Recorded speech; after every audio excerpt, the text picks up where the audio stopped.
মাস যে প্রচারের সময় থেকেই আমাদের উপরে হামলা করা হয়, আমাদের নেতাকর্মীদের রক্তাক্ত করা হয়, আমাদের মাইক ভেঙে ফেলা হয়, পোস্টার ছিঁড়ে ফেলা হয়, কাউন্সিলর প্রার্থীদেরকে গ্রেফতার করে নিয়ে যাওয়া হয়।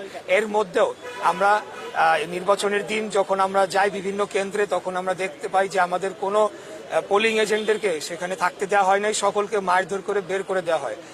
পোলিং ভোট কেন্দ্রগুলো বেশিরভাগই 9:30টার দিকে খোলে এবং 1-1.5 ঘন্টা ভোট গ্রহণের মতো হয়ে পরবর্তীতে সেগুলোকে বন্ধ করে দেওয়া হয়। আমিও বিভিন্ন কেন্দ্রে যেয়ে সেগুলোকে বন্ধ পাই এবং পরবর্তীতে ইভিএমে কারচুপি করে সেগুলো আমার ভোটকে যে 1.5 ঘন্টার মাধ্যমে আমি যে ভোট পেয়েছিলাম 2 লক্ষ সামথিং, সেটিকে ওভারকাম করার জন্য সারা দিনব্যাপী আপনার ইভিএম দিয়ে আপনার কারচুপি করা হয় এবং পরবর্তীতে 6:30টার দিকে ফলাফল ঘোষণার কথা থাকলেও সেটা হঠাৎ করে বন্ধ করে দিয়ে রাত 1:30টার সময় ফলাফল একতরফাভাবে ঘোষণা করা হয়। এরপরে নিয়ম অনুযায়ী, আইন অনুযায়ী আমরা নির্বাচনী ট্রাইব্যুনালে মামলা করেছি। পরবর্তীতে সেই মামলাটি মেয়র তাপস, খুনি মেয়র হাসিনার যে আত্মীয় তাপস, সেই মামলাটিকে বাধাগ্রস্ত করার জন্য বিভিন্নভাবে আদালতকে চাপ প্রয়োগ করে এবং বিভিন্নভাবে সে বাধাগ্রস্ত করে। পরবর্তীতে 5 তারিখের পরে আমাদের সেই মামলাটি আবার পুনরুজ্জীবিত করা হয় এবং সকল সাক্ষী শুনানির শেষে আমরা আদালতের রায় আজকে পাই। তো আমি বলতে চাই যে আমার অনুভূতিটি হচ্ছে এই যে আমি ন্যায় বিচার পেয়েছি। এখানে ক্ষমতায় যাওয়া, মেয়র হওয়া, চেয়ার, এগুলা কোনো মুখ্য বিষয় না আমার কাছে, একদমই এটা না। আমার কাছে মুখ্য বিষয় হচ্ছে আজকে ন্যায় বিচার পেয়েছি। এই রায়ের ফলে আগামীতে যাতে কোনো নির্বাচনে কেউ কারচুপি না করে এবং অবৈধভাবে গিয়ে চেয়ার দখল না করে, সেই ধারাটি যাতে ভাঙে এবং আমরা আগামী দিনে সম্পূর্ণ একটি গণতান্ত্রিক এবং সুনির্বাচনের মাধ্যমে একটি জনগণের সরকার প্রতিষ্ঠা করতে পারি, সেটি ধারাটা অব্যাহত থাকুক, সেটি আমি কামনা করছি। ইশরাক ভাই, আপনি বলছিলেন যে কারচুপির অভিযোগ এনেছেন, যে সেই কারণে আবার হামলার ঘটনার কথা বলেছেন। সেখানে কিন্তু সময় টেলিভিশনের একজন ক্যামেরা পার্সন আমি সঙ্গে ছিলাম, আশরাফুল ইসলাম, তিনি কিন্তু আহত হয়েছিলেন, তাকে কিন্তু রক্তাক্ত হতে হয়েছিল সেই হামলার ঘটনায়, সেটা কিন্তু আমরা সাক্ষী ছিলাম। কিন্তু তারপরে যখন আপনি নির্বাচিত হলেন না, আপনাকে জনতার মেয়র উপাধি দেওয়া হলো, আপনি সেই কাঙ্ক্ষিত লক্ষ্যে পৌঁছতে পারলেন। আপনি কি জনতার মেয়র হিসেবে থাকতে পারবেন? যদি মেয়র নির্বাচিত হয়েছেন, যেহেতু শপথ নিলে আপনি কি এই দক্ষিণ সিটি কর্পোরেশনের যে মানুষজন আছে, নাগরিক আছে, তাদের জন্য কাজ করতে পারবেন? সেই তার প্রত্যয় কি ব্যক্ত করবেন? দেখেন, আমি তো মেয়র নির্বাচন করেছি মানুষের জন্য কাজ করার জন্য এবং আমার অনেকগুলো পরিকল্পনা রয়েছে। ঢাকা শহরের যে সমস্যাগুলো রয়েছে, ঢাকা শহর আজকে পৃথিবীর মধ্যে বসবাসযোগ্য নগরীর তালিকায় 1 থেকে 5-এর মধ্যে রয়েছে।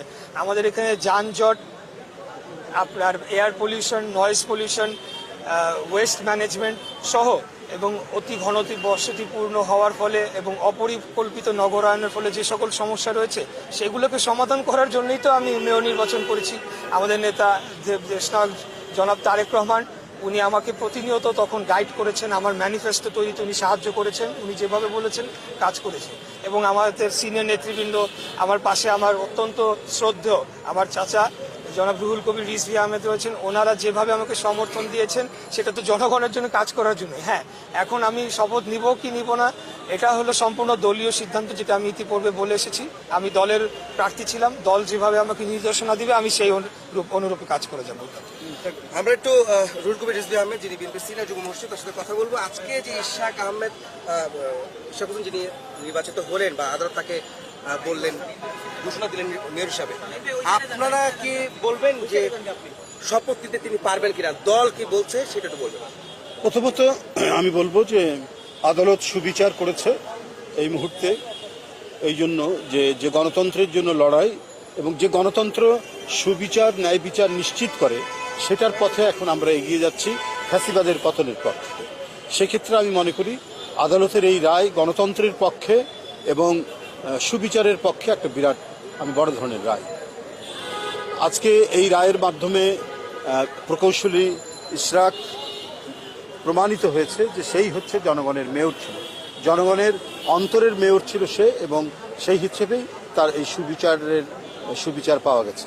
এখন পরবর্তী যে কার্যক্রম সেটি হলো যে আমরা দলের প্রধানতম নেতা জনাব তারেক রহমান সাহেবকে এটা অবহিত করা হবে, অবহিত করার পর পরবর্তী কার্যক্রম শুরু করা হবে। সে শপথ নেওয়ার বিষয় এবং অন্যান্য যে প্রক্রিয়াগুলো আছে সেই প্রক্রিয়াগুলো শুরু হবে। রিজি ভাই, আপনি যদি বলেন যে উত্তরেও কিন্তু ঢাকা উত্তর সিটি কর্পোরেশন নির্বাচনে কিন্তু তাবিদ আওয়াল আপনাদের ধানের শীর্ষের প্রতীকে নির্বাচন করেছিলেন একই সঙ্গে, সেখানে কিন্তু কারচুপির অভিযোগে ট্রাইব্যুনালে মামলা করা হয়েছিল। সেই বিষয়ে এখনো কিন্তু কোনো ফয়সালা হয়নি। আপনারা কি মনে করেন, তাবিদ আওয়াল কি সেভাবে কৃষকের মতো তিনিও কি মেয়র হবেন?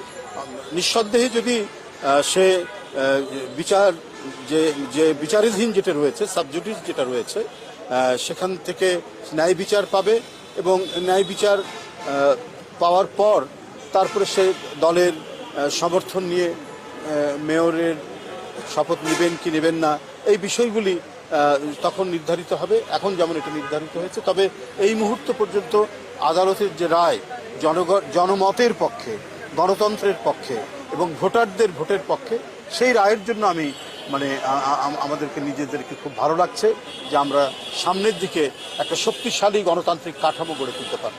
রিজি ভাই, এইটাতে আসলে কি প্রমাণ করে যে 2018 সালে যে নির্বাচনটা হয়েছিল সিটি কর্পোরেশন ইলেকশনে, সেখানে যে কারচুপির অভিযোগ আজকে প্রমাণিত হলো, তার মানে যে এতদিন যে নির্বাচনগুলি হয়েছে সেগুলি আসলে আপনারা কি বলবেন? সেটা তো আমি তো নিজের জীবন দিয়ে সেটার প্রমাণ।